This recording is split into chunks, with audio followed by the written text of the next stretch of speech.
France Bleu Maine, 10h-11h, on cuisine ensemble. Sophie Elie, Emmanuel Bordeaux.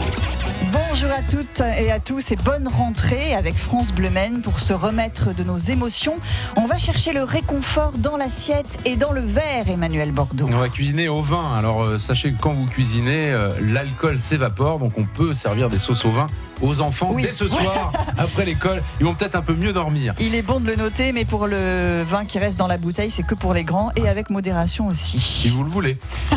Chacun fait comme il veut. Coq au vin, bœuf bourguignon, les daubes, les courbouillons, les beurres blancs, les sabayons. C'est une liste vraiment pas exhaustive parce qu'on l'utilise dans plein de recettes. Le vin, qu'il soit rouge ou blanc, voire même rosé. Le champagne aussi. Et on va se régaler ce matin. On va randonner aussi, Sophie. Votre recette, Emmanuel Bordeaux, dans cette émission. Les recettes du chef également. Et puis vos recettes à vous, on vous attend.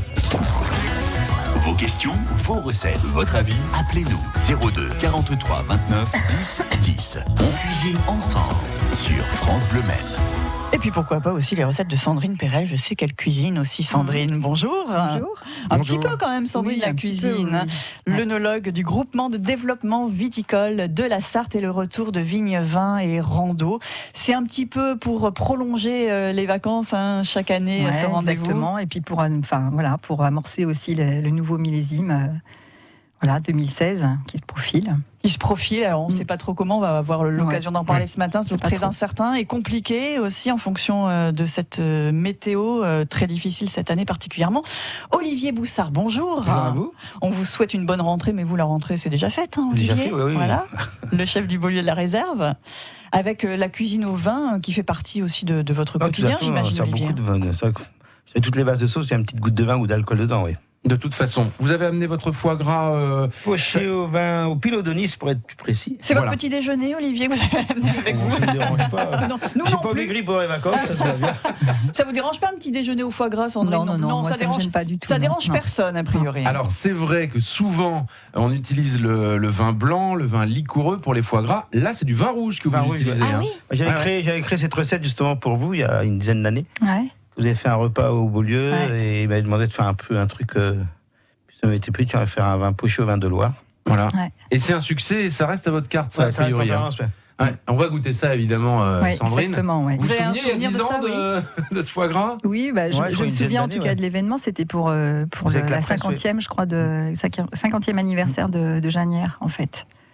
Alors, Sandrine, on va commencer avec une note un peu, j'ai envie de dire, en demi-teinte pour cette année. Rappelez-nous comment s'est passée la saison dans les vignes. Ça a été très compliqué, jusqu'à aujourd'hui en plus.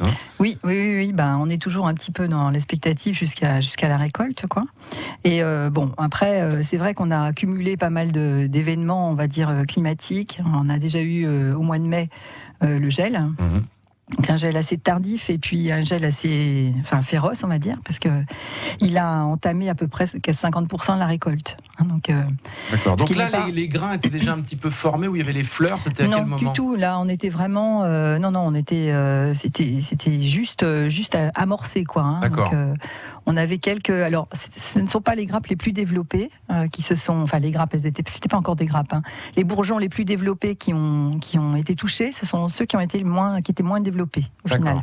Donc ça va réduire déjà la production, ça. Ça a entamé la récolte de 50%. Oui, déjà, c'est sur l'ensemble des producteurs. D'accord. Il y en a qui ont été touchés à 70%, il y en a qui ont été touchés à 20 ou 30%. Ce qui est énorme, des secteurs. déjà. Oui, ce qui est énorme. Alors, on se rappelle de cet épisode déjà désastreux. Alors après, ça peut s'arranger ou pas? Alors, ce qui est gelé, malheureusement, c'est cramé, c'est noir, donc c'est fichu. Ça ne repousse pas. Les grappes secondaires qui peuvent repousser éventuellement, elles sont plus rares. Elles existent, mais plus rares. Mais c'est surtout qu'on a un vrai décalage dans le cycle végétatif. Parce que du coup, donc déjà, c'est au point mort pendant facilement 15 jours, 3 semaines. Puis après, la végétation se réveille et elle reprend son cycle. D'accord. Vous voyez, donc il y a un gros décalage déjà en termes de cycle. Ce qui fait qu'au niveau de la récolte, il faut appréhender aussi ces décalages, quoi. Voilà, donc c'est bien reparti. Et puis après, épisode de chaleur quand même. Alors, après ça, on a eu le mildiou. On a eu une année très, on va dire avec une pression mildiou très importante. D'accord. Assez tôt. Ce qui est assez rare, parce qu'en général, c'est plutôt la fleur que ça intervient. Et là, c'était avant la fleur. Donc là, ça a encore diminué la récolte, parce que c'est vrai qu'on ne s'attendait pas à une pression mildiou aussi importante. Donc il y a eu plus de traitements cette année que l'année dernière. Ah bah oui, oui, forcément. Enfin, je veux dire, c'est presque obligé. On traite préventivement ou plus près de la pluie, mais quand il pleut tout le temps, voilà. C'est lavé, il faut recommencer, c'est lavé, il faut recommencer, etc. Donc du coup, oui. Bon, après, ça c'est finalement sur la fin de la saison, c'est-à-dire juillet-août, vu qu'on a plutôt eu du beau temps, les vignerons ont levé le pied sur les traitements. Donc peut-être que ça s'équilibre au final. Mais bon, voilà, pression mildiou importante jusqu'à à peu près mi-juillet. Enfin, entre le 1er et 15 juillet, ça a commencé déjà à diminuer. Et puis là, depuis les grosses chaleurs semaine dernière, 38, 35, ça a cramé les grappes. Comme vous le disiez, tout s'y est mis. Côté météo, c'est vrai que bon, on va quand même essayer d'en faire quelque chose. Ce vin. Enfin, je veux dire, voilà, maintenant, il y a qu'à laisser mûrir. C'est un petit peu long quand même, parce qu'on est vraiment en décalage. Donc on ne pense pas que la récolte s'amorcera avant le 15 octobre, donc ce qui est quand même vraiment tard. Et puis bon, voilà, après on verra ce qui reste, quoi. Et puis la bonne nouvelle côté température et météo, c'est quand même qu'il va faire beau ce week-end pour Vigne, Vin et Rando. Ouais, ça c'est super. Oui. Allez, on cuisine ensemble autour du vin et notamment de nos vins sartois ce matin. 10h-11h. Emmanuel Bordeaux, Sophie Elie. On cuisine ensemble Sur France Bleu Maine. On était jeunes et minces à l'époque, rappelez-vous, c'était bien. Moi, j'ai jamais été vraiment mince. Non, puis avec ce que vous avez devant vous, là, Emmanuel, vous risquez pas de perdre du poids, là. On va se régaler. On va faire goûter ça à Sandrine Perel. Oui. Et puis, je voulais signaler quand même la sortie du livre La Sarthe Terre d'étoilée, grande table d'hier et d'aujourd'hui. Préfacé, s'il vous plaît, par monsieur Joël Rebuchon.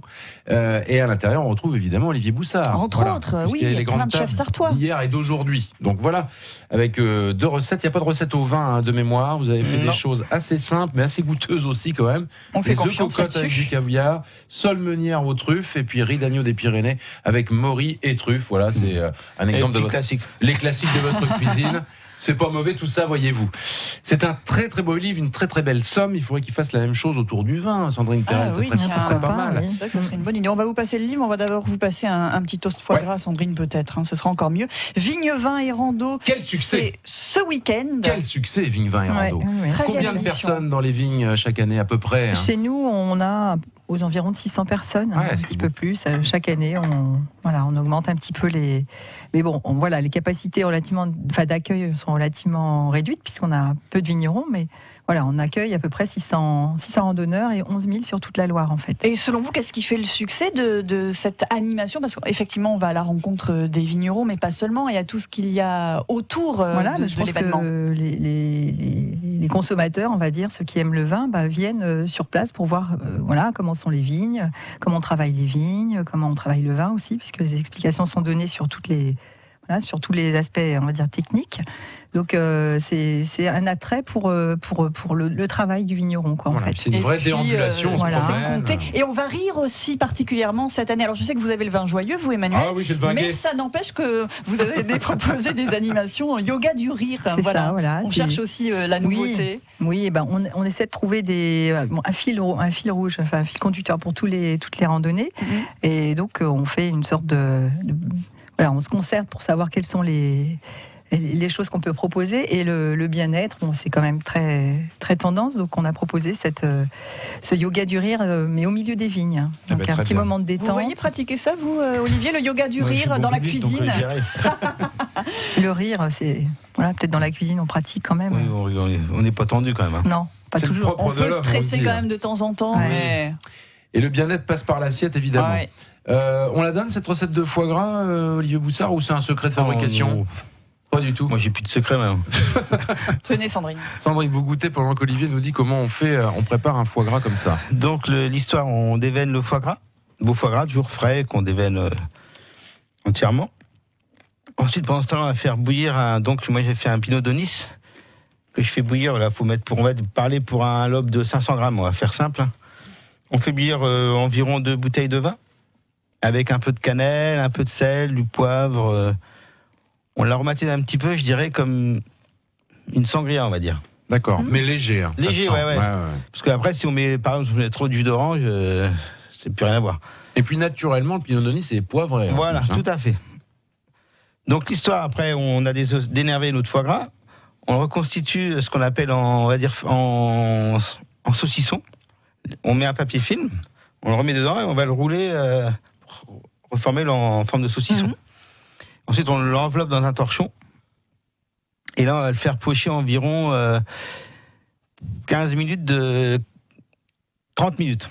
30 minutes. J'allais dire, j'ai confondu avec l'autre recette. 30 minutes. Mais il ne faut pas que ça boue. Faut pas que ça boue. D'accord. Un feu très très doux. Ouais, c'est 80 degrés, vous voyez. Très bien. Qu'il est temps de colorer, vous voyez. Parce que si on le fait bouillir à 90 degrés, ça va. Mais vous l'avez fait bouillir avant pour enlever l'alcool. L'alcool. D'accord. Donc là, il va être concentré un petit peu.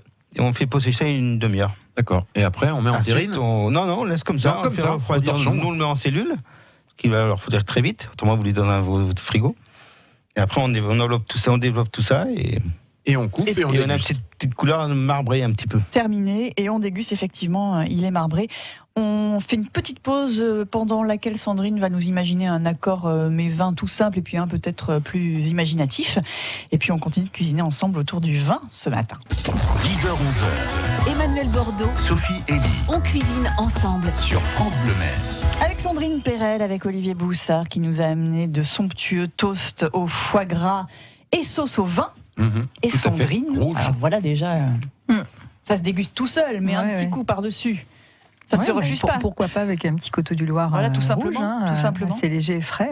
Voilà. On pourrait faire aussi avec du blanc ou pas. Ça pourrait trancher peut-être un peu. Oui, aussi, parce que bon, on a le côté un petit peu épicé là de la préparation. Ce qu'il disait Olivier, c'est un petit côté sangria, mais alors très discret. Moi, je trouve qu'on sent un peu les épices dans le foie gras là. Le Pinot Gris déjà apporte beaucoup de matière déjà. Ouais. Sans le savoir, Emmanuel, quand vous goûtez ce toast, là, vous devineriez la présence du Pinot Donis ou pas? Bah non, c'est quand même très compliqué, non. on est bien d'accord. Oui, épices, mais en plus ça le colore, mais légèrement, puisque c'est dans le film plastique, plus dans le torchon, donc on n'a pas la couleur très lit de vin, ce qui est pas plus mal, parce que ce serait pas très appétissant. On peut le faire pocher carrément, mais après c'est plus de nous, on le fait en direct, mais c'est-à-dire non, on le met pas dans le torchon. D'accord. On le fait comme ça pocher, après on le roule nous-mêmes dans le torchon, on le laisse refroidir. Et là du coup ça mais pour une ménagère, couleur un peu plus lit de vin quand même. Voilà. Ah ouais, d'accord. Et pour une ménagère, il faut me faire comme ça, parce qu'après. C'est vrai qu'on cuit à l'œil après. Donc, on met souvent des vins liquoreux et blancs habituellement. Oui, c'est ça, pour la dégustation, mais là c'est la cuisson. Dans la cuisson, c'est intéressant, c'est bien. D'accord. On parlait d'un truc hors antenne qui s'appelle la miotée au vin. Alors ça, chers amis, au 02 43 29 10 10, je suis sûr que vous en avez mangé quand vous étiez Vous connaissez petit. Sandrine? Oui, mon grand-père le faisait avec des fraises. Il rajoutait des fraises. Ah, des fraises. Donc, l'hiver, on mange la soupe, et puis l'été, on mangeait la miotée. Alors, c'était quoi une miotée Moi, j'étais très jeune, mais ma mère mangeait ça très souvent. Donc, de mémoire, je pensais vin, glaçons, et effectivement un petit peu de sucre. Et puis du pain. Et moi, du pain. Et moi, je mangeais la soupe au lait avec du pain aussi. Voilà. Vous n'aviez pas le droit à l'époque au vin, Olivier. Mais c'est vrai que c'était un truc courant, quoi. Et puis ça vous rafraîchit, ça fait une entrée formidable l'été. Voilà. Puis alors les enfants, nous on mangeait alors moi c'était plutôt le Maine-et-Loire, donc miotte au lait, nous c'était au lait. Donc du lait, des glaçons, un peu de sucre et du pain, puis ça vous fait une soupe. Mais c'est très très bon avec les grosses chaleurs, là on pourrait essayer ça, et surtout avec un coteau du Loir rouge, là ça pourrait être pas mal, quoi. Oui, je pense que... on sent, 38 degrés. Plus c'est ce côté fraise ou fruits rouges, ça pourrait être sympa. Tout à fait. Et votre grand-père a rajouté des fraises dedans, moi je le vois couper ses fraises en samioté au vin. D'accord. Bah oui, on utilise évidemment le vin aussi dans les desserts. Moi je vous donnerai tout à l'heure une petite recette de poire. Pourquoi la poire? Parce que c'est le concours des cordons bleus cette année. Oui, absolument. Une poire pochée au vin rouge, c'est très très bon. J'allais y venir. Très bien. Eh ben, on comparera nos recettes, Olivier. Moi, j'ai pas peur. Il est une étoile, mais je m'en fous. Je fais ma recette. Il est en train de déguster son livre, là, Olivier. Enfin, le livre dans lequel il apparaît et qu'on vous offrira aussi à l'occasion des 24 heures cuisine. On rappelle quand même, Emmanuel, on a 30 secondes pour rappeler le principe du concours. On peut encore s'inscrire. Là, il reste quelques places. Après, ce sera trop tard. Il reste une grosse semaine encore pour s'inscrire, mais il y a quelques places, en effet. Donc, vous allez sur le site francebleu.fr. Il y a un questionnaire. Vous le remplissez, ou alors vous appelez tout simplement dès maintenant. Il y a Alice là qui va vous donner toute la démarche à suivre au 02 43 29 10 10. Vous passez au 17 avenue Pierre Mendès France, retirez le questionnaire aussi, vous le remplissez, vous nous le ramenez. On fait un jury de sélection, puis le 14 septembre prochain, vous amènerez votre dessert à base de poire, vous serez 12 et après plus que 8 pour tout le week-end des 24 heures où il y aura un grand gagnant qui repartira avec le KitchenAid d'une valeur de 400 € pour faire des super pâtisseries. Et je rappelle qu'il faut s'inscrire aussi pour la rando de samedi après-midi, Vin et Rando, Sandrine, au départ de Ruillé-sur-Loire, c'est bien cela. Il faut s'inscrire sur vvr-valdeloire.fr. Donc il faut s'inscrire on peut s'inscrire jusqu'à vendredi 12h. Oui. Et si on ne s'est pas inscrit, on peut venir sur place aussi. C'est un petit peu plus cher. Le mieux, c'est Mais le mieux, c'est de s'inscrire parce que nous, ça permet d'organiser au mieux savoir où vous en êtes. D'avoir la jauge. Exactement. Des recettes à venir sur France Bleu Maine.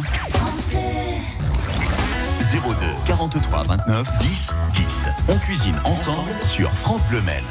Du vin et des plats à base de vin. Emmanuel Bordeaux, Olivier Boussard, il va y avoir une battle entre vous deux, battle de recettes. Vous n'avez pas peur, vous l'avez dit, Emmanuel. Bon, donc faut assumer, temps, vous savez, c'est ça, faut se lancer dans la cuisine, faut pas avoir En peur. même temps, on reste quand même dans la théorie, là, parce qu'on a goûté ce qu'a fait Olivier Boussard. Mais je vais pas vous la faire en direct, la poire au vin, là. Un jour, vous le ferez. Le vin dans la cuisine, c'est d'abord aussi les marinades. Donc on va pouvoir mariner plein de choses avec du vin blanc, du vin rouge, les cidres aussi, on peut se servir de tout. Hein. Qu'est-ce que vous marinez, vous, avec le vin blanc, tiens, par exemple? Eh bien, le vin blanc, je vais commencer avec le gibier. Souvent, les gens le font au vin rouge. Moi, tout ce qui est gibier, le fin gibier, le chevreuil et la biche. D'accord. On fait mariner les os dans le vin blanc. Par contre, tout ce qui est sanglier et biche, sanglier, on fait ça au vin rouge. D'accord. Et le Parce lièvre que au vin rouge. Ça se marie mieux, c'est tout simplement. Pourquoi? Parce que j'ai fait ça quand j'étais chef à Padoue. J'étais jeune commis à Paris. Et mon patron faisait ça pour moins d'amertume et moins de sauce forte dans les gibiers fins. D'accord. Donc on peut aller sur les vins. Alors on va sur quel type de vin blanc, là? Alors du coup, on va sur du sec, plus liquoreux. Ah non, il faut prendre du sec et parfumer un petit peu. Ouais. Bon, il faut réserver les vins de Loire. Hein. Oui. Vallée du Rhône aussi, si on a un peu de moyens, mais bon, ça fait une marinade assez chère quand même. Mais ici, on aura ce qu'il faut, Sandrine, pour mariner. Oui. Mais faut pas mettre quand même du vin en bouteille en plastique pour les marinades, on est bien d'accord, Olivier. Hein. Faut aller quand même toujours des mauvaises sauces. Hein. Bah oui, c'est pour ça. Ouais, non, mais faut quand même mais quelle que soit la sauce qu'on va faire avec du vin, effectivement, il faut quand même choisir un produit qui se tient. Ouais, on peut plus mettre une bouteille à 30 €. Mais... Non, on peut trouver un Vallée du Loire à 7-8 €. On peut le mettre dans la marinade, quoi. La chasse. Il faut avoir peu de choses, mais. Mais que ce soit bon. Le produit de chasse, c'est pas encore ouvert là, donc du coup on peut faire ça avec un poulet par exemple. On peut le mariner avec du vin blanc. Un poulet au mariné, oui. Et puis le cuire avec des petits légumes qu'on trouve en ce moment partout, la tomate, petits oignons nouveaux. À côté on fait griller les petits pois frais, les petits haricots verts qu'il y a partout sur le marché en ce moment. Voilà, tout simplement. Voilà. On retrouve les cocottes aux grand-mères avec les petits légumes de printemps, d'été on va dire, mais. Je reviens au bouquin, la Sarthe Terre d'étoilée. Oui. On a la recette justement de la marmite sartoise et à l'intérieur il y a du vin blanc. Et c'est évidemment du genièvre. Oui, le genièvre dans la marmite sartoise. Notre poire, Emmanuel, allons-y. Alors la poire, je sais pas comment il fait Olivier pour faire une je poire laisse commencer. D'accord. On va faire comme ça. Voilà. Je vais me mettre au niveau de Emmanuel Bordeaux. Paul Vexé, la première bistrot de 2000. Pour 4 poires, Olivier. J'utilise un vin rouge, 3/4 de litre de vin rouge. Hein. Faites votre recette. D'accord, non, mais bon, très bien. Moi, je suis pas professeur. 4 poires, alors pas trop mûres, parce qu'une poire trop mûre, ça va pas se tenir après la cuisson. Déjà, il sourit, il me dit. Alors, on va mettre ce qu'on veut un peu après. Moi, l'orange, c'est quand même très bien, avec des zestes et même du jus d'orange. Un peu de cannelle, un peu de miel, un petit clou de girofle, une gousse de vanille, tout ça, ça va être très bien. Comment on procède ? C'est assez simple, hein. On met le vin dans une casserole et puis on va le monter à température, comme vous disiez tout à l'heure, Olivier, pour enlever un peu l'alcool. On rajoute les zestes d'orange et puis du jus d'orange. Après, on rajoute toutes les épices. Et voilà, après on baisse, on est vraiment à feu doux. Et à ce moment-là, une fois que le vin quand même est bien chaud, on rajoute le miel, donc une belle cuillère à soupe à l'intérieur. Ça va se diluer très facilement dans le mélange très chaud. On va peler les poires et on enlève une partie du trognon, la base en dessous. Mais sinon, on n'enlève rien d'autre. Hein. On garde en tout cas la queue. Ça, c'est très important. Jamais couper la queue. Voilà, on enlève un petit peu le fond. Et puis après, alors le temps de cuisson, moi ça fait longtemps que j'en ai fait, je dirais 20-30 minutes à peu près. Et on va retourner la poire parce qu'avec 3/4 de litre de vin, vous n'aurez pas une poire entièrement recouverte si vous voulez. Donc on la retourne, tout ça très délicatement. Et puis après, on va l'égoutter et puis on la mangera avec ce qu'on veut. J'ai envie de dire, cette poire, on rajoute une boule de glace, on rajoute... Mais ça, c'est délicieux. Et ça vous donne peut-être une recette pour les 24 heures cuisine. Ça peut inspirer les futurs candidats. Ça peut être une base. Olivier, un mot à ajouter sur cette recette ? Il est bien. Oui. C'est ça. Et puis moi, je rajoute à la fin un petit peu de fruits confits, justement le petit truc qu'on a laissé. Petits fruits confits qu'on a fait mariner également. D'accord. Et on peut également faire la même recette et faire avant un petit caramel qu'on jette sur les poires et après on fait pocher dans le vin.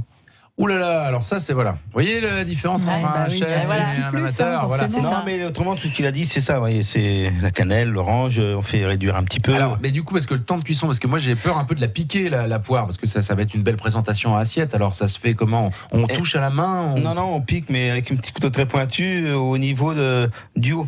Du haut, d'accord. Jusqu'à la petite queue qu'on a laissée volontairement. Comme ça se verra pas. Exactement. Ah, bah voilà. Bon, recette validée par Olivier Boussard. très bien, recette. Que vous Merci, trouverez sur Olivier. notre site internet francebleu.fr. France Bleu, France Bleu, France Bleu, France Bleu Maine. 10h-11h, Emmanuel Bordeaux, Sophie Elie on cuisine ensemble. sur France Bleu Maine. Il nous écoute en plus, ça le fait rire. à chaque Salut fois. Hervé, bah oui, il chante aussi, il fait pas que des bonnes rillettes. On le retrouvera à 24h cuisine d'ailleurs, Hervé Aumaille. Ainsi que monsieur Olivier Boussard, ça sera le samedi entre 11h et midi. Qu'est-ce que Olivier. vous allez nous faire, Olivier, pour les 24 heures cuisine? Vous avez le temps d'y penser? La poule de Mans, que là, je la retravaille à partir de la semaine prochaine. Super. Comme Voilà. je l'ai que 4 mois l'année, donc. Vous verrez comment on cuisine une poule le Mans. Ah bah oui. C'est une bestiole un peu particulière. Sur la poule le Mans, vous conseillez quoi, vous, en vin généralement? Oh ben là, vin blanc. Ouais, voilà, vin blanc, janière. Hein. Ouais, Ça ira janière. très très bien. Non, faut rester local, faut être chauvin un peu. Le janière sur la volaille, ça. Ah oui. C'est Même un impeccable. coteau Une du sauce Loir, crème peu avec sec, un peu de c'est morille, bon tout ça, aussi. ça le fait. Ou un coteau du Loir. Ouais. Bon alors, une question très simple. La différence entre un coteau du Loir et un janière, Sandrine Perel? Ouais, c'est un peu compliqué à l'aveugle comme ça. Je dirais que c'est un petit peu plus sec, un peu plus minéral, un janière en général, et puis coteau du Loir un petit peu plus fruité, mais D'accord. coteau du Loir un peu plus fruité, un peu plus rond. Et un janière, c'est un petit peu plus sec et plus minéral. Voilà. On Mais rappelle bon. que janière, c'est pas une commune, hein, c'est Non. un lieu-dit. C'est un lieu-dit, voilà, c'est un lieu-dit, c'est un coteau en fait qui fait 5-6 km de long. Et les communes concernées, c'est L'Homme L'Homme et et Rouillé sur Loire. Et on va pouvoir découvrir C'est ça. tout ça samedi après-midi à partir de 14h pour les randos de vignes, vins et randos en Sarthe. Oui. Il y en a d'autres aussi, hein, sur tous les pays de la Loire le dimanche. Mais Oui. nous, ce qui nous concerne, c'est samedi après-midi. On C'est ça. s'inscrit. Et on peut aussi dîner le soir sur place ou bien amener son pique-nique. Il va faire beau. Donc, Voilà, exactement, c'est ça. C'est de très très sympa. belles sorties Très sympa. en perspective, hein, Sandrine. Le mot de la fin pour Olivier. Donc, on se donne rendez-vous 24 heures cuisine, hein, Olivier. Et puis, entre-temps, au Beaulieu et à la réserve, bien évidemment. Voilà. Merci à vous. Merci À beaucoup. bientôt. C'est déjà fini? C'est solennel, mais c'est comme C'est ça. difficile de dire au revoir. Voilà, au revoir. Bah, vous voulez Ça passe rester vite, un petit hein. peu. Ça passe très vite comme d'habitude. D'autant qu'on a fini le foie gras et tout, mais c'est Voilà. bon. Vous reviendrez? Oui, On bien viendra sûr. tous les deux. Voilà, c'est Même bon. pas vous dire On reviendra. Très La bientôt, matinée merci commence mal. beaucoup. Ouais. France Bleu Maine, on cuisine ensemble. C'est pas faux. Demain, un invité étonnant. Hein. Stevie Ouais. Boulet. Stevie Boulet qui sera viendra. demain dans l'émission de cuisine. On connaît beaucoup de choses sur Stevie pour l'entendre à la radio, pour l'avoir vu à la télé, dans le Loft, oui. bien évidemment, émission mythique. Il écrit aussi, il sort un roman, Stevie, et on a envie de savoir s'il aime bien manger, s'il connaît bien quelques adresses sartoises également. Et en face, on lui a mis le chef graffiti. Ah bah oui. Voilà. C'est deux grands artistes qu'on reçoit demain dans Exactement. l'émission. Jean-Franck L'Enfant qui lui fera déguster des légumes exceptionnels, notamment demain dans notre émission de cuisine. France